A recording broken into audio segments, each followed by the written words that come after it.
Selection India के official YouTube channel पर आपका दोस्तों बहुत बहुत स्वागत करता हूं, अभिनंदन करता हूं। मैं गोविंद आपके समक्ष हाजिर होता हूं कुछ समसामयिकी महत्वपूर्ण मुद्दों के साथ जो आपके एग्जाम के लिए बेहद इम्पोर्टेंट ही नहीं होंगे, आपके जीवन को उज्ज्वल करने में भी सहायक होंगे। तो देखो, हमारा जो टॉपिक है, हमारी जो श्रृंखला है वो CNA श्रृंखला है, जिसका मतलब होता है करंट न्यूज एनालिसिस। इसमें क्या बोल रखा है, अगर संकल्प है लक्ष्य को पाने का, अगर संकल्प है लक्ष्य को पाने का तो जरूर चलें एक कदम सफलता की ओर। चलते हैं दोस्तों एक कदम सफलता की ओर, ठीक है। तो पहला जो टॉपिक है वो ये है, इसमें पेंगुइन की यह प्रवासी चिली और पेरू, ये चिली नहीं है, चिली और पेरू के प्रशांत तटों के लिए स्थानिक है। इसका नाम इस क्षेत्र की प्रसिद्ध ठंडे पानी की समुद्र जलधारा के नाम पर रखा गया है। इसकी औसत लंबाई 2 फीट से थोड़ी अधिक है और IUCN की रेड लिस्ट में ये वल्नरेबल है, मतलब सुवेद के रूप में सूचीबद्ध है। यह विवरण पेंगुइन की किस प्रजाति को संदर्भित करता है? तो ये पेरू और चिली के तटों पर जो ठंडी जलधारा है दोस्तों, उस जलधारा को बोलते हैं हम्बोल्ट जलधारा, ठीक है ना। तो ये मैं इशारा देता हूं आपको, और ये क्वेश्चन काफी बड़ा था, लेकिन आपको यहां दिख रही होगी पेंगुइन, ये है पेंगुइन, हाल ही में ये चर्चा में रही है। कह रहा है कौन सी के बारे में हम बात कर रहे हैं, तो पहला कह रहा है मैगेलेनिक पेंगुइन, दूसरा कह रहा है हम्बोल्ट पेंगुइन, तीसरा कह रहा है एम्परर पेंगुइन, और फोर्थ कह रहा है गैलापागोस पेंगुइन। तो ये जो आपके सामने दिख रही है, ये कौन सी है? Galapagos, Humboldt penguin. तो इसका आंसर जो होगा वो बी होगा, ठीक है ना। अब हम बात करते हैं हम्बोल्ट के बारे में। हम्बोल्ट एक जलधारा है, ठीक है ना, जो ठंडी जलधारा है, जो चिली और पेरू के तटों पर कहां से आती है? दक्षिण से ऊपर की ओर मूव करती है, ठीक है ना। तो अब हम बात करते हैं ये न्यूज में क्यों रही हम्बोल्ट पेंगुइन। तो हाल में मुंबई के एक चिड़ियाघर है, भायखला चिड़ियाघर, इसे याद रखना, भायखला चिड़ियाघर में 2 हम्बोल्ट पेंगुइन के चूजों, ये चीजों नहीं है, ये चूजों का जन्म हुआ है, ठीक है ना। कहां पे? भायखला चिड़ियाघर, इसे याद रखना, कहां पे है? ये मुंबई में है। अब बोल रहा है वो हम्बोल्ट पेंगुइन की प्रजाति में से, ये पेंगुइन जो है हम्बोल्ट, ये पेंगुइन की प्रजाति में से एक है जिसका प्रजनन का मौसम इसकी कॉलोनी के स्थान के आधार पर मार्च और अप्रैल में और सितंबर और अक्टूबर में होता है। मतलब जहां इनका स्थान होता है उसके आधार पर इनका जो प्रजनन होता है वो मार्च अप्रैल और सितंबर अक्टूबर में होता है, ठीक है ना। और क्या कह रहा है? इसके जीवन काल के बारे में कह रहा है। जीवन काल बता रहा है इसका भाई 20 साल जीवन काल होता है। कितना होता है? 20 साल होता है।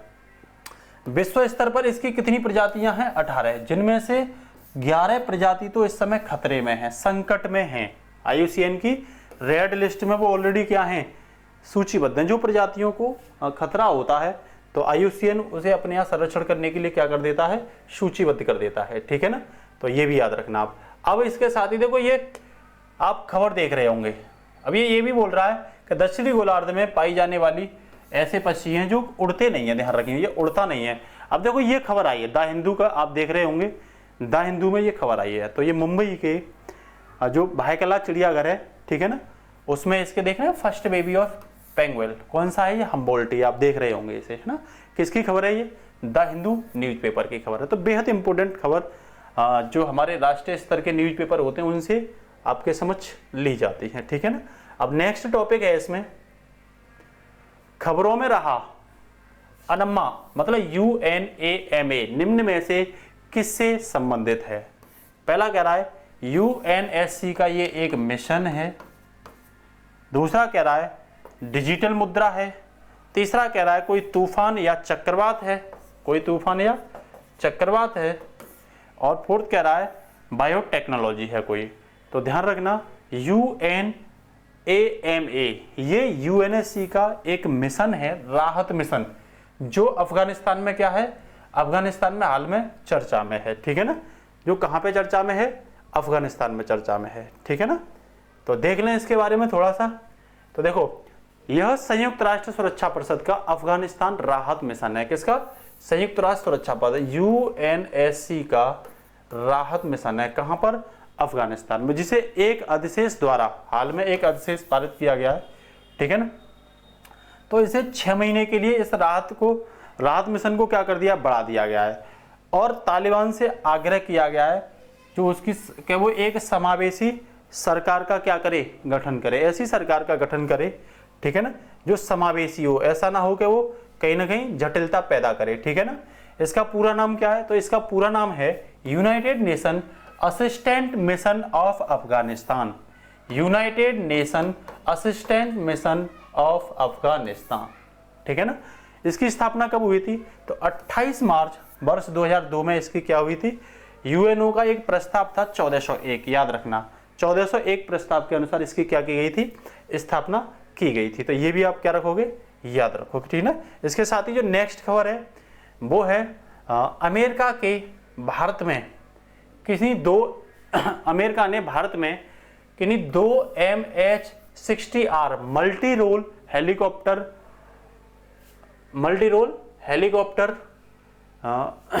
हैं, कौन मतलब दिए हैं, ये हुआ किसे दिए हैं, अमेरिका ने भारत में किन दोनों सेनाओं को, मतलब किसी सेना को 2 MH-60R मल्टी रोल हेलीकॉप्टर दिए हैं। किस सेना को दिए हैं, भारतीय नौसेना को दिए हैं, या भारतीय वायुसेना को दिए हैं, या भारतीय सेना को दिए हैं, या DRDO को दिए हैं। तो आप ये देख रहे हो navy team reach US for training MH-60 helicopter. देखो ये आप जो देख रहे हो ना, ये हेलीकॉप्टर है, ये आप जो फोटो में देख रहे हो ये हेलीकॉप्टर है MH-60R, ठीक है ना।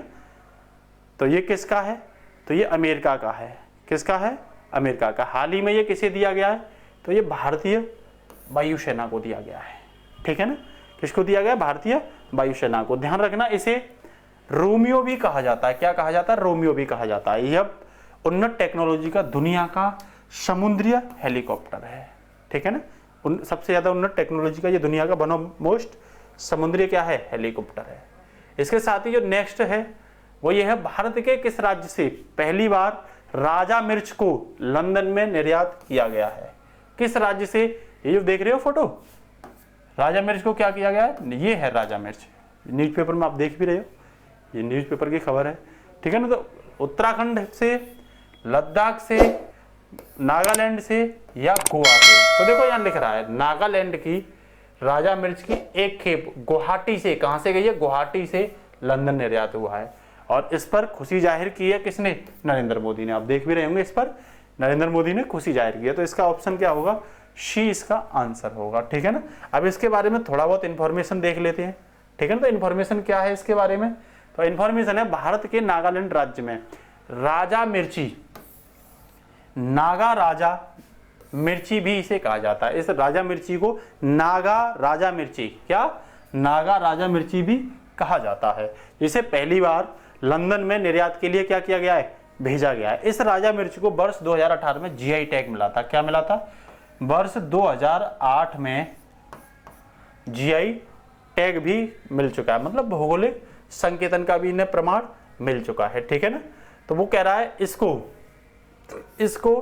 स्कॉलविल हीट यूनिट के आधार पर बहुत, मतलब विश्व के टॉप 5 तेज मिर्चों में से एक माना गया है। किसके आधार पर, स्कॉलविल हीट यूनिट ने बोला है कि विश्व की 5 सबसे तेज मिर्चों में ये जो राजा मिर्च है वो भी शामिल होती है, ठीक है ना। इसके साथ ही नेक्स्ट है, संघाई सहयोग संगठन का 9वां सदस्य कौन बन गया है। अभी तक इसमें कितने सदस्य थे, अभी तक इसमें 8 थे, ठीक है ना। अब वर्तमान में इसका 9वां सदस्य बना है। तो 9वां सदस्य इसका कह रहा है वो ऑप्शन में ईरान है, इराक है, भूटान है, या तुर्की है। तो हाल में ईरान इसका 9वां सदस्य बना है SCO का, ध्यान रखना, किसका, SCO का, ठीक है ना। तो इससे पहले कितने सदस्य थे, 8 थे इसमें, अब कितने वर्तमान में, 9। तो ये आप देख रहे होंगे ईरान, ये ईरान है, ये इसका 9वां सदस्य बना, जिसका भारत ने भी क्या किया है, समर्थन किया है। इसकी सीमा किस किस से लगती है, तो देखो इधर ही अफगानिस्तान, ठीक है ना, इधर ही पाकिस्तान, देख रहे हो ना आप, ये इराक से, ये तुर्कमेनिस्तान से, ठीक है ना, और ये टर्की से, ये इसकी सीमाएं आप देख रहे होंगे, ठीक है ना। तेहरान इसकी राजधानी है, तेहरान, ठीक है ना। ये किस न्यूज़पेपर में आया हुआ है, तो देखो ये लिख भी रहा है, what Iran membership of Shanghai cooperation organisation means. क्या मायने हैं ईरान के संघाई कोऑपरेशन में क्या लेने पर, सदस्यता लेने पर, ठीक है ना। तो इनके महत्वपूर्ण फैक्ट पढ़ लेते हैं, कुछ इन्फॉर्मेशन जो आपके एग्जाम के लिए इंपॉर्टेंट होगी। तो महत्वपूर्ण इंफॉर्मेशन है कि संघाई सहयोग संगठन की स्थापना की 20वीं वर्षगांठ पर पीएम मोदी ने सबसे पहले ईरान का एससीओ के नए सदस्य के रूप में क्या किया है, स्वागत किया है। किसने? भारत ने किया है, ठीक है ना। कह रहा है वो 2021 का जो एससीओ सम्मेलन की मेजबानी है वो किसने की थी? सेंट्रल एशिया का देश ताजिकिस्तान ने की थी। किसने की थी? ताजिकिस्तान ने की थी, जिसमें भारत का प्रतिनिधित्व तो किसने किया था? भारत के विदेश मंत्री जयशंकर प्रसाद ने किया था, ठीक है ना। तो इसके बाद और इंफॉर्मेशन क्या है, कह रहा है वो इसकी स्थापना कब हुई थी? तो एससीओ की स्थापना 15 जून 2001 को चीन के संघाई शहर में हुई थी। उसी के नाम पर इसका संघाई नाम रखा गया है, ठीक है ना। वर्तमान में इसके 8 सदस्य हैं और 4 पर्यवेक्षक हैं। पर्यवेक्षक में कौन कौन है? अफगानिस्तान, बेलारूस, ईरान और मंगोलिया।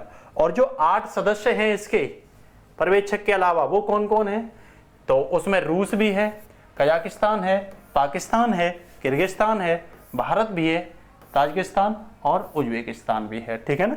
पूछ लेगा भारत और पाकिस्तान क्या जब ये संस्थापक सदस्य हैं, तो भारत पाकिस्तान इसके संस्थापक सदस्य नहीं है, क्योंकि इन दोनों को सदस्यता जो मिली थी वो वर्ष 2017 में मिली थी, ठीक है ना। पूछ लेगा इसका मुख्यालय कहाँ है? तो बीजिंग, चीन के बीजिंग में इसका क्या है? मुख्यालय है, ठीक है ना। वो तो पूछ लेगा इसका मुख्यालय कहाँ है? तो चीन में। तो यहाँ कन्फ्यूज होने की आपको क्या नहीं है? आवश्यकता नहीं है, ठीक है ना। अब नेक्स्ट देखते हैं आगे इंफॉर्मेशन। तो जो नेक्स्ट इंफॉर्मेशन है इसकी वो ये है, देखो वो ये कह रहा है कि संघाई सहयोग संगठन 2020 में 19वीं बैठक की अध्यक्षता किसने की थी? तो 2020 में जिसकी जो 19वीं बैठक हुई थी उसकी अध्यक्षता भारत ने की थी। इस चीज को आप क्या रखना, याद रखना। इसके साथ ही और कह रहा है वो हाल ही में शांति मिशन 2021 संघाई जो संगठन है, इनके जो देश हैं एससीओ के, इन्होंने मिलकर के संयुक्त आतंक विरोधी अभ्यास के रूप में इसका क्या किया था? आयोजन किया था। इस चीज को आप क्या रखना, याद रखना। चीन की राजधानी, अब इन देशों की राजधानी थोड़ा सा देख लेते हैं, पीसीएस में भी पूछा गया था ये क्वेश्चन। तो चीन की राजधानी क्या है? बीजिंग है, ठीक है ना। पाकिस्तान भी इसका मेंबर है एससीओ का, इसकी राजधानी इस्लामाबाद है। रूस की राजधानी मॉस्को है। तो ये पूछ ली थी किर्गिस्तान की राजधानी पीसीएस में, तो ये क्या है? बिश्केक है, ठीक है ना। इसके बाद इसमें कौन है? तो इसके बाद इसमें ताजिकिस्तान है। कौन है? ताजिकिस्तान, जिसकी राजधानी दुशांबे है। इसके बाद कजाकिस्तान है, जिसकी राजधानी नूर सुल्तान है। और उज्बेकिस्तान, जिसकी राजधानी ताशकंद है। और भारत है, जिसकी राजधानी क्या है? दिल्ली है, ठीक है ना। इसके बाद ही नेक्स्ट जो टॉपिक है वो है किस, आगे जो क्वेश्चन है वो है किस संस्था ने हाल में ईज ऑफ डूइंग रिपोर्ट को बंद करने का निर्णय लिया?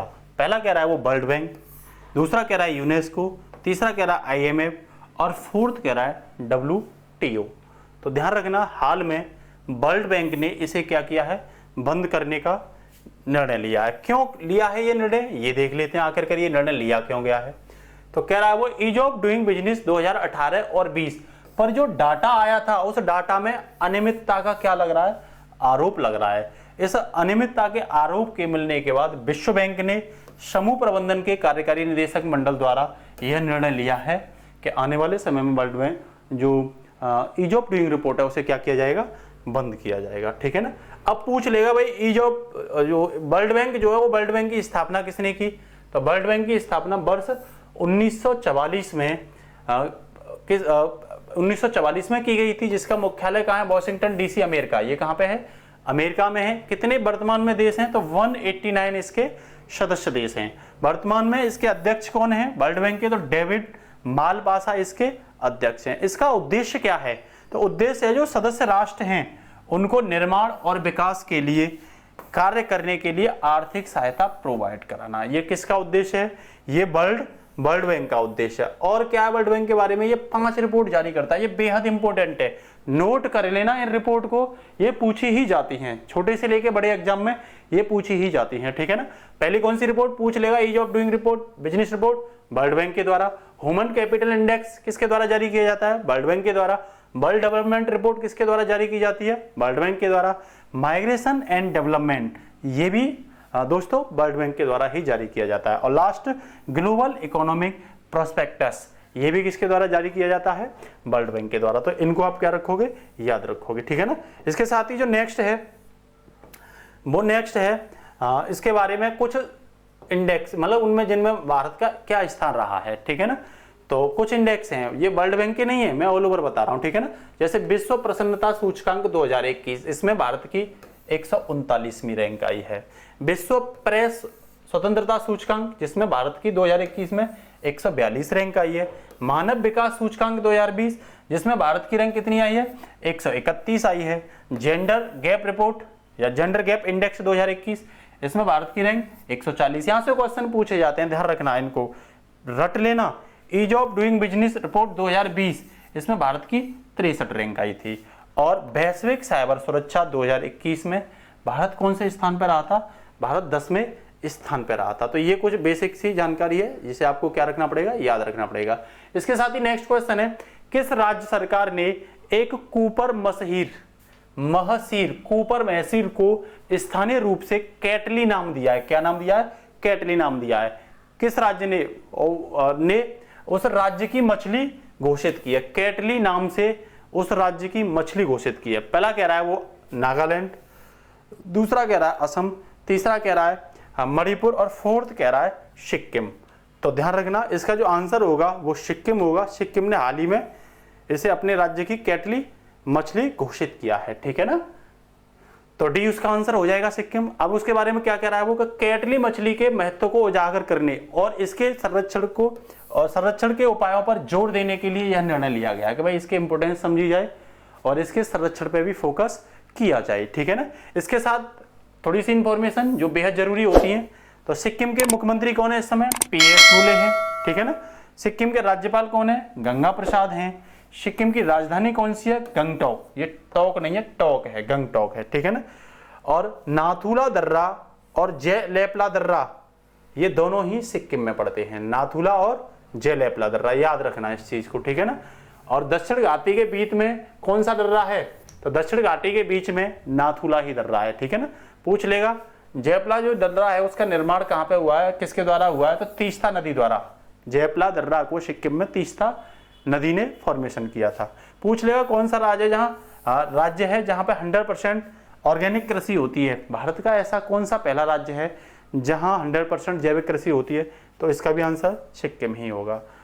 सिक्किम के ही एक फुटबॉलर हैं, पूर्व कैप्टन भी रह चुके हैं, बायचुंग भूटिया। इनके नाम पर फुटबॉल स्टेडियम बन रहा है। किसके नाम पर? बायचुंग भूटिया के नाम पर फुटबॉल स्टेडियम बन रहा है, ठीक है ना। इसी के पास एक देश पड़ता है नेपाल। तो विश्व की सबसे ऊंची चोटी कहां है? माउंट एवरेस्ट है नेपाल में, ठीक है ना।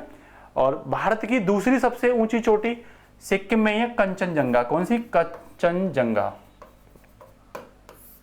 ये याद रखना आप, ठीक है ना। अब इसके साथ ही नेक्स्ट जो क्वेश्चन है वो है किस संस्थान द्वारा प्रगति नामक मोबाइल ऐप, कौन सा? किस संस्थान द्वारा प्रगति नामक मोबाइल ऐप लॉन्च किया गया, ठीक है ना। कौन सा? प्रगति नामक। द हिंदू की न्यूज है ये, आप देख रहे होंगे। LIC enable Pragati app for development officer, ठीक है ना। तो वो कह रहा है ODI, LIC, SEBI या RBI। तो इसका आंसर क्या होगा? LIC, ठीक है ना। तो भारतीय जीवन निगम लिख रहा होगा, life insurance corporation of India, इसने अनाउंस किया है, लिख रहा है अनाउंस मोबाइल ऐप। कौन सी? प्रगति, मतलब performance review application growth and.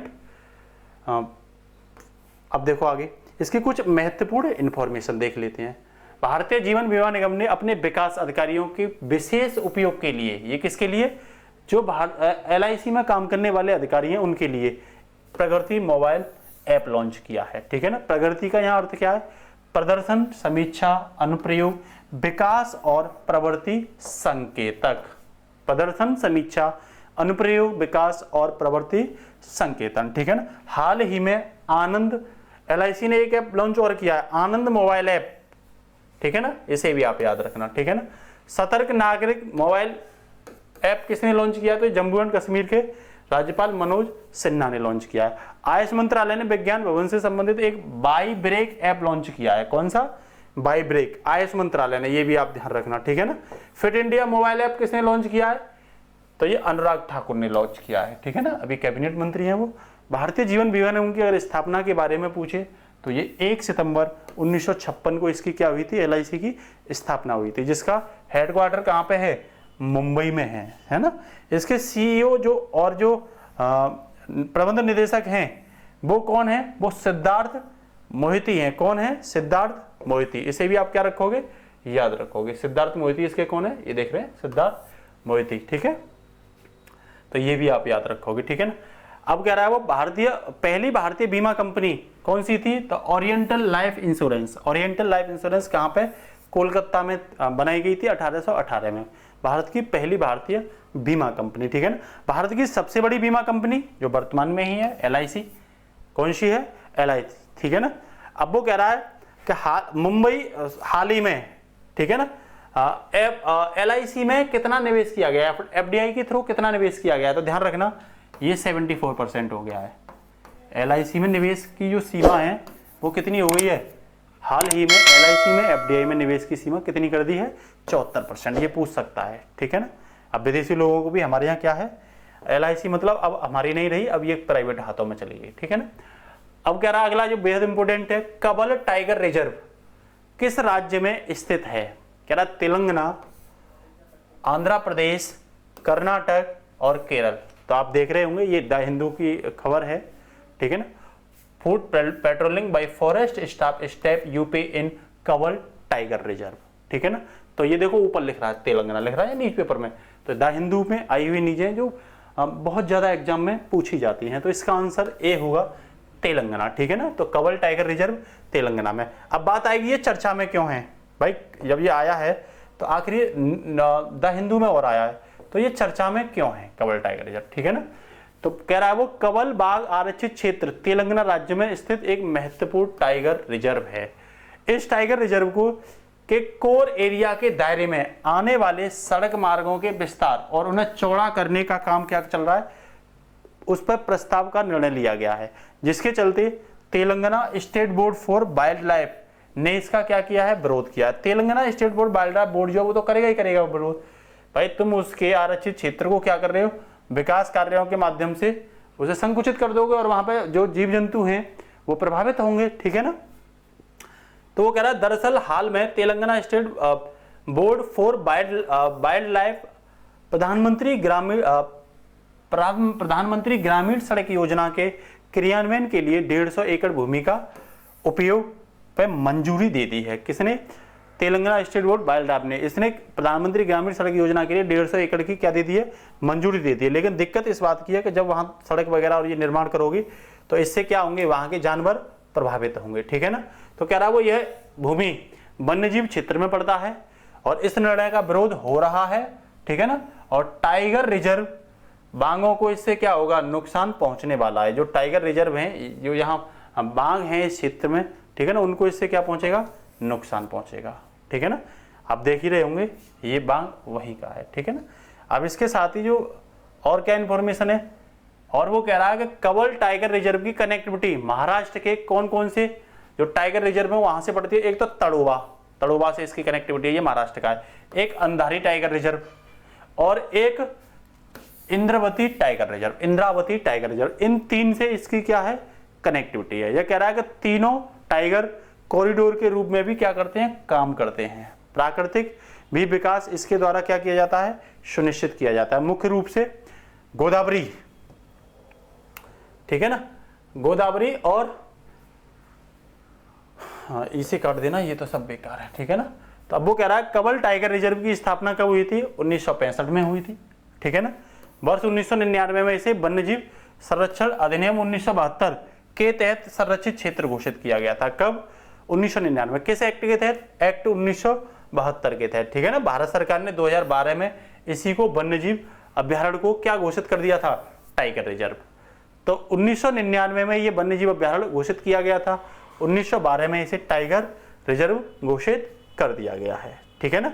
इसके साथ ही जो नेक्स्ट टॉपिक है, ये लास्ट टॉपिक है, भारत और किस देश के बीच संयुक्त सैन्य अभ्यास सूर्यकिरण का 15वां संस्करण आयोजित किया गया है। तो आप देख रहे होंगे ये संयुक्त अभ्यास है सूर्यकिरण, ठीक है ना। कौन सा है, सूर्यकिरण, ठीक है ना। तो ये भारत और नेपाल के बीच, किसके बीच, भारत और नेपाल के बीच, ठीक है ना। तो इसमें भूटान भी आंसर नहीं होगा, वेस्ट इंडीज भी नहीं होगा, ठीक है ना। ये भारतीय ऑप्शन गलत आ गया है, तो ये भारत और नेपाल दोनों ही इसमें क्या होंगे, शामिल होते हैं। ठीक है ना, संयुक्त रूप से ये अभ्यास किया जाता है। इसके बारे में बेसिक सी इंफॉर्मेशन देख लेते हैं। तो भारत और नेपाल की संयुक्त सेना प्रशिक्षण सूर्य किरण का 15वां संस्करण, पूछ लेगा कौन सा संस्करण, 15वां। कब होगा ये, तो ये 20 सितंबर को हुआ है, स्टार्ट हुआ है। कहां पे, उत्तराखंड के पिथौरागढ़ में स्टार्ट हुआ है। ठीक है ना, 2019 में इसका जो आयोजन कराया था वो नेपाल ने आयोजन कराया था इसका। ठीक है ना, अब इसके साथ ही कुछ इंपोर्टेंट, जो बेहद इंपोर्टेंट क्या है, सैन्य अभ्यास हैं, तो वो आपके एग्जाम के पॉइंट ऑफ व्यू से बेहद इंपोर्टेंट है। जैसे मैत्री युद्ध अभ्यास, ये किस किस के बीच होता है मैत्री युद्ध अभ्यास, तो ये भारत और थाईलैंड के बीच होता है। और मालाबार सैनिक अभ्यास किस किस के बीच होता है, तो ध्यान रखना, अमेरिका, जापान, ऑस्ट्रेलिया और भारत, ये 4 देशों के बीच होता है। ठीक है ना, अमेरिका, जापान, ऑस्ट्रेलिया और भारत, ये क्वाड कंट्री भी हैं, इनके बीच 26 अगस्त को, इस बार कब हुआ है ये, तो 26 अगस्त को हुआ है। कौन सा, मालाबार सैन्य अभ्यास। अब नोमैडिक एलिफेंट, ये भारत और मंगोलिया के बीच होता है, चीन से ऊपर जो पड़ता है, तो nomadic elephant. Hand to hand किसके बीच होता है, तो भारत और चीन के बीच। अजय वॉरियर, ये अजय वॉरियर है, ये जो होता है भारत और इंग्लैंड या ब्रिटेन कह सकते हो, इसके बीच होता है। काजिंद 21 युद्ध अभ्यास, कौन सा, काजिंद 21 युद्ध अभ्यास, ये भारत और कजाकिस्तान के, काजिंद से मतलब कजाकिस्तान के बीच होता है। गरुड़ शक्ति युद्ध अभ्यास, ये भारत और इंडोनेशिया के बीच होता है।